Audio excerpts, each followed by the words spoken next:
August 14th, 1942, 02 hours, Port Moresby, New Guinea.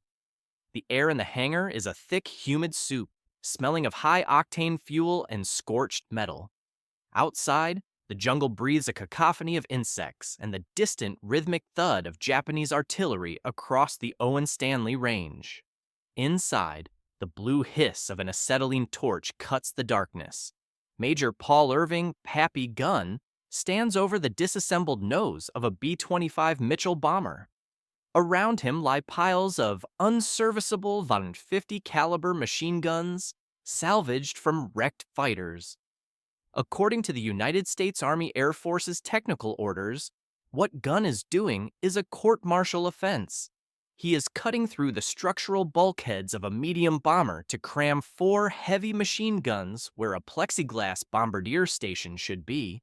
He is ignoring the manuals, the engineers back in Ohio, and the laws of aerodynamics. To the brass in Washington, he is a rogue mechanic. To the desperate pilots of the 3rd Bomb Group, he is the man building a weapon to stop a massacre. If he is wrong, the nose will tear off in midair. If he is right, he will turn a defensive aircraft into the most lethal commerce destroyer in the history of flight. The spark catches. The transformation of the air war begins in the grease and the dark. By the summer of 1942, the Allied cause in the Pacific hung by a fraying thread. The Japanese Empire had surged across the ocean with a speed that defied Western expectations, carving out a greater East Asia co-prosperity sphere that stretched from the borders of India to the Solomon Islands. At the center of this strategy sat the stronghold of Rabaul, the Gibraltar of the Pacific, a massive naval and air base on the island of New Britain that served as the staging ground for Japanese expansion into New Guinea and toward Australia. The tactical reality for the Allies was grim. The Southwest Pacific Area, SWPA, under the command of General Douglas MacArthur, was the poor cousin of the war effort. Resources were funneled primarily to Europe, leaving the Pacific forces with aging equipment, limited supplies, and a desperate lack of air superiority. The Japanese Tokyo Express fast-moving destroyer-led convoys moved troops and supplies under the cover of night or through weather fronts with virtual impunity. The standard United States Army Air Forces, USAF doctrine at the time, was built around the concept of high-altitude precision daylight bombing. The theory, perfected at the Air Corps Tactical School, suggested that formations of bombers like the B-17 Flying Fortress or the B-25 Mitchell could strike targets from 20,000 feet and hit a pickle barrel with the Norden bomb sight. In the Pacific, this doctrine was a catastrophic failure. The targets were not massive industrial complexes in the Ruhr Valley. They were maneuverable Japanese transport ships and nimble destroyers. From 4 miles up, a ship is a speck on the water. By the time a bomb traveled those 20,000 feet, a Japanese captain simply had to turn his rudder. The result was a statistical nightmare. Allied bombers were dropping thousands of tons of ordnance and hitting nothing but the sea. Meanwhile, Japanese reinforcements continued to land on the shores of New Guinea, inching closer to Port Moresby. The Allies were fighting a conventional war against a maritime ghost, and they were losing. The arrival of Major General George Kenney in late July 1942 changed the trajectory of the SWPA. A blunt cigar-chewing commander with a penchant for innovation, Kenney realized immediately that the existing air doctrine was a death sentence for his crews. He inherited a force of exhausted men and battered planes, but he also inherited Pappy Gunn. Gunn, a former Navy enlisted pilot who had run a private airline in the Philippines before the war, possessed a legendary grease monkey intuition for what an airframe could actually handle. The problem was fundamental. To sink a ship, you had to hit it. To hit it, you had to be close. But flying a medium bomber like the B-25 Mitchell at low altitude just above the mastheads was considered suicidal. The B-25 was designed for level flight. It lacked the forward-facing firepower to suppress the anti-aircraft guns of a Japanese destroyer during a low-level approach. If a pilot dropped down to deck level, the Japanese gunners would simply shred the cockpit before the bomb bay doors even opened. Furthermore, the bombs themselves were a liability. A standard 500-pound demolition bomb dropped from 50 feet would not have time to arm its fuse. Or worse, it would explode directly beneath the aircraft that dropped it, destroying both the ship and the plane. The Allied air war was paralyzed by a technological mismatch. They had the planes, but they didn't have the teeth, and they didn't have the physics to make low-level attacks survivable. Gunn and Kenny began to experiment with skip bombing, a technique inspired by the British and adapted for the Pacific.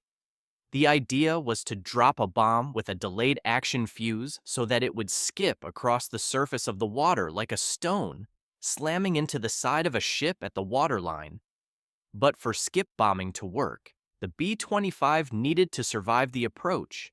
It needed to become an aggressor, not just a delivery vehicle. This required a radical, unauthorized redesign of the aircraft's center of gravity and armament. Gunn proposed stripping the glass nose where the bombardier sat and replacing it with a solid, steel-reinforced slug packed with 50 caliber machine guns. In the eyes of the engineers at North American Aviation, this would make the plane nose-heavy and unstable. In the eyes of the U.S. Army bureaucracy, it was a destruction of government property. But with the Japanese preparing a massive troop reinforcement for the Huon Gulf, Kenny gave Gunn a wink and a simple order: fix it. In the quiet waters of the Gulf of Papua, the 3rd Bomb Group began practicing a maneuver that defied every pilot's training. The tactical shift was simple in theory, but terrifying in execution. Skip bombing. To achieve a hit, a B-25 had to fly at a mere 50 feet above the waves, maintaining a precise speed of 200 miles per hour. The pilot would release the bomb roughly 600 feet from the target. If the angle was too steep, the bomb would sink and explode harmlessly deep underwater. If the angle was too shallow, it would skip over the entire ship like a flat stone. The sweet spot required the bomb to strike the water, bounce once, and slam into the hull of the vessel just above the waterline. This tactical evolution turned the ocean surface into a tool of war, using the water's surface tension to guide 500 pounds of high explosives directly into the enemy's ribs. While the pilots mastered the skip, Pappy Gunn was perfecting the sting. The original B-25C was an elegant machine with a plexiglass nose for a bombardier. Gunn viewed this as wasted space. He stripped the glass and replaced it with a solid metal strafing nose. He didn't stop at 4 machine guns. He eventually crammed 8 50 caliber Browning M2s into the front of the aircraft. He reinforced the floorboards with salvaged metal and rigged the triggers so the pilot could fire all 8 barrels simultaneously. This created a concentrated wall of lead, roughly 100 rounds per second, capable of sawing a Japanese destroyer's bridge in half. This was not just a modification, it was the birth of the gunship concept. By moving the center of gravity and removing the heavy Norden bomb sight, Gunn created a plane that was faster, more maneuverable, and possessed more forward firepower than any fighter in the Pacific. The success of the Strafer depended entirely on a rare alignment of command. General George Kenny was a gambler. He knew that if he asked for permission from the War Department to modify the B-25s, the request would be buried in committees for months. Instead, he created a black box environment for Gunn. Kenny shielded his mechanics from official inspections and diverted supplies from authorized channels to fuel the experimentation. This was leadership by exception. Kenny realized that in a war of attrition, The man on the ground often understands the solution better than the man at the Pentagon. By trusting guns' illegal engineering, Kenny effectively decentralized the USAAF's innovation process, allowing the 5th Air Force to evolve faster than the Japanese could adapt. From the perspective of the Imperial Japanese Navy, IJN, the B-25 was a known quantity. They viewed it as a medium-altitude threat, predictable and vulnerable to Mitsubishi A6M0s during its long, steady bomb run. Japanese anti-aircraft doctrine was calibrated for this. Gunners were trained to lead targets at thousands of feet, and ship captains were taught to watch for the opening of bomb bay doors as a cue to begin evasive maneuvers. They had no conceptual framework for a medium bomber that would dive to sea level and charge directly at them, firing a broadside of machine guns that could clear a deck in seconds. This technological surprise meant that when the modified B-25s finally appeared, the Japanese defenders were psychologically and tactically paralyzed. Their weapons simply couldn't traverse fast enough to track a target moving at 200 knots just above the masts. There was a grim, personal dimension to this new form of warfare. High-altitude bombing was clinical. The crew rarely saw the faces of those they killed. The Pappy gun modifications changed that. By attacking at 50 feet, Allied pilots were close enough to see Japanese sailors jumping overboard and to witness the visceral impact of 50 caliber rounds on human flesh. The Strafer was designed not just to sink ships, but to kill the men on them, to suppress the AA guns by literally liquidating the gun crews. It turned the air war into a series of high-speed, point-blank executions.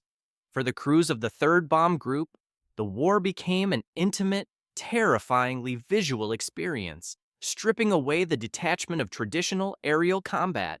March 2nd, 1943. 15th in hours, the Bismarck Sea. The intelligence reports were finally confirmed. A massive Japanese convoy, designated Operation 81, had departed Rabaul under the cover of a tropical storm. It was a formidable force, 8 troop transports carrying nearly 7,000 soldiers of the 51st Division, escorted by 8 destroyers. Their destination was Lae, New Guinea. If these reinforcements landed, the Allied foothold on the island would likely crumble. General Kenny knew this was the moment of truth for Pappy Gun's illegal inventions. For months, the men of the 3rd Bomb Group had been practicing on wrecks in the harbor, but they had never tested the Strafers against a live maneuvering fleet bristling with anti-aircraft fire. The weather began to clear on the morning of March 3rd. The Allied strike package was a masterpiece of coordinated carnage. First, Australian bow fighters swept in at low level. The Japanese captains, seeing twin-engine aircraft approaching low, assumed they were torpedo bombers. Following standard naval doctrine, they turned their bows toward the attackers to present the smallest possible target. This played directly into the Allied trap. As the Japanese ships turned, they were perfectly lined up for the main event. Coming in at mast height, skimming so low their propellers kicked up salt spray, were the modified B-25 Mitchells of the 3rd Bomb Group. The Japanese gunners looked out to see a nightmare. Aircraft that were supposed to be level bombers were instead charging like enraged bulls. There were no open bomb bays.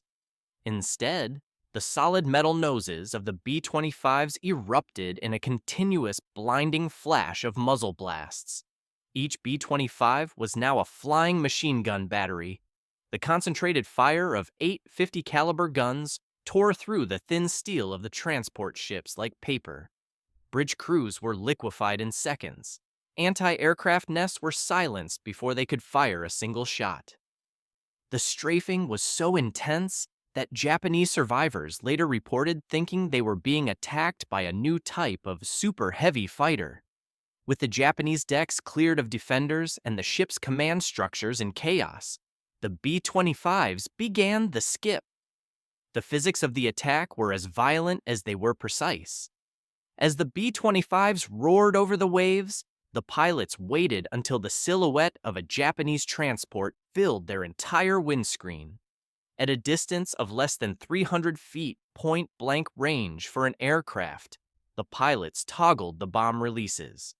The 500-pound bombs, fitted with 5-second delay fuses, didn't fall. They projected forward. They struck the water at a shallow angle, skipped once with a massive spray of white foam, and slammed into the hulls of the troop ships. Because the bombs were skipping, they often struck the ships below the waterline or lodged themselves deep in the coal bunkers and troop holds before detonating. The results were instantaneous and catastrophic. The troop ship Teomaru was hit by several skip bombs simultaneously. It vanished in a pillar of fire and debris that rose 2,000 feet into the air. The Shinai Maru and Kenken Maru followed, their hulls shattered by underwater explosions that the Japanese had no way to counter. Behind the bombers came the cleanup crews.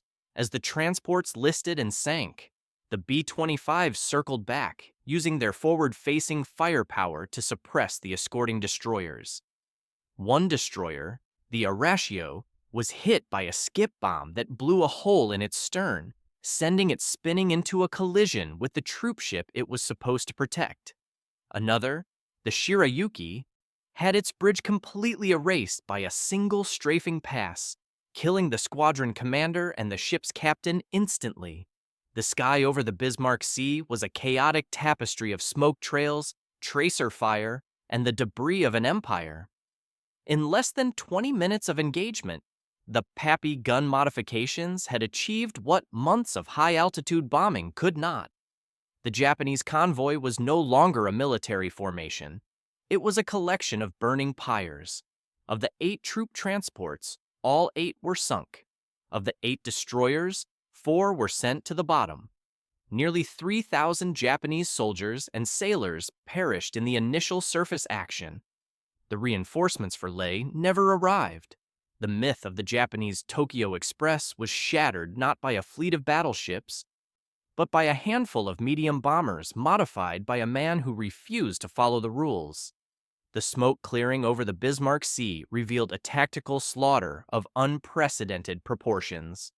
For the Imperial Japanese Navy, the losses were not merely tactical, they were strategic and psychological.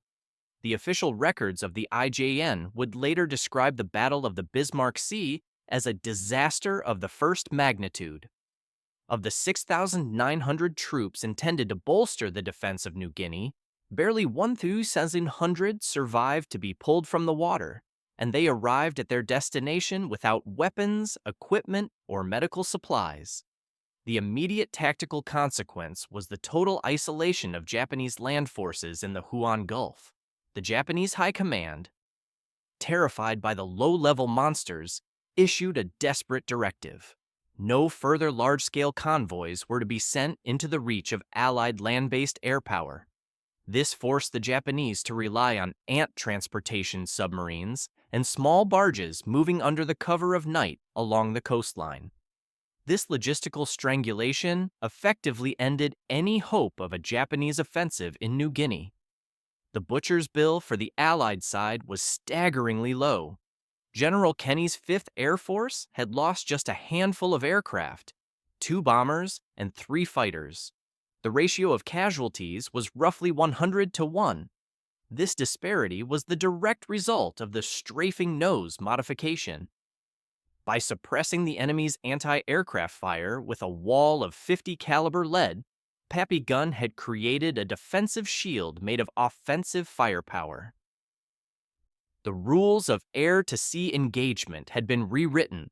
The bomber was no longer a vulnerable target waiting for a lucky drop. It was a predator that dictated the terms of the engagement. The shockwaves of the Bismarck Sea reached all the way to the assembly lines of North American aviation in Kansas City and Inglewood. When reports reached the United States, the performance of the field-modified B-25s was so undeniable that the War Department was forced to backtrack on its disapproval. The bureaucracy that had once threatened Pappy Gunn with a court-martial now looked to him as a visionary. The Pappy Gunn nose became the blueprint for the B-25G and B-25H models. Factories began rolling out bombers that were no longer bombers in the traditional sense, but flying heavy artillery platforms. Some variations even included a 75mm M4 cannon, the same gun used on Sherman tanks, allowing the aircraft to sink ships from over a mile away. The era of the dedicated strafer had arrived, and it fundamentally changed how the U.S. military approached air-to-ground and air-to-sea coordination. For Pappy Gunn himself, the victory was bittersweet. While he was celebrated as a hero by General Kenny and awarded the Silver Star, his primary motivation had always been personal. His wife and 4 children were being held in the Santo Tomas internment camp in the Philippines. Every modification he made, every ship he helped sink, was a calculated attempt to shorten the war and reach his family. His rule-breaking engineering didn't just win a battle, it proved that in the crucible of war, technical manuals are merely suggestions. The success of the modified B-25s forced the Japanese to abandon the Bismarck Sea entirely, creating a dead zone for their shipping that eventually starved their island garrisons. The lesson was clear. Adaptability was the Allies' greatest weapon. The air war was no longer being won solely by the scientists in laboratories, but by the men with wrenches in the mud of the front lines. The story of the modified B-25 is more than a footnote in aviation history. It is a testament to the power of the field expedient mind. In the rigid hierarchy of 1940s military bureaucracy, Pappy Gunn represented a chaotic, uniquely American variable. He looked at a multi-million-dollar aircraft not as a finished product, but as a collection of parts that could be reordered to solve a problem. By breaking the rules of aeronautical engineering, Gunn helped bridge the gap between 2 eras of warfare. He took the slow, deliberate pace of the interwar bomber school and dragged it, screaming into the era of high-speed, low-level ground attack. This shift in thinking would eventually evolve into the modern doctrine of close air support, CAS. The DNA of Gunn's flying porcupine can be traced directly to the heavily armed gunships of the Vietnam War and the fearsome A-10 Warthog of the modern-age aircraft, designed not to fly over the battlefield, but to inhabit it. History often remembers the great generals and the decisive treaties, but the outcome of the Pacific War was equally decided by the men in grease-stained coveralls. The Battle of the Bismarck Sea proved that an empire's logistical spine could be snapped by a mechanic with a welding torch and a refusal to listen to experts 6,000 miles away.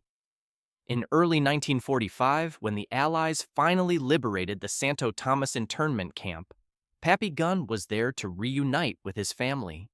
He had shortened the war just as he had promised. He left behind a legacy that remains etched in the annals of the air war, that sometimes the most effective way to follow the mission is to break every rule written in the book.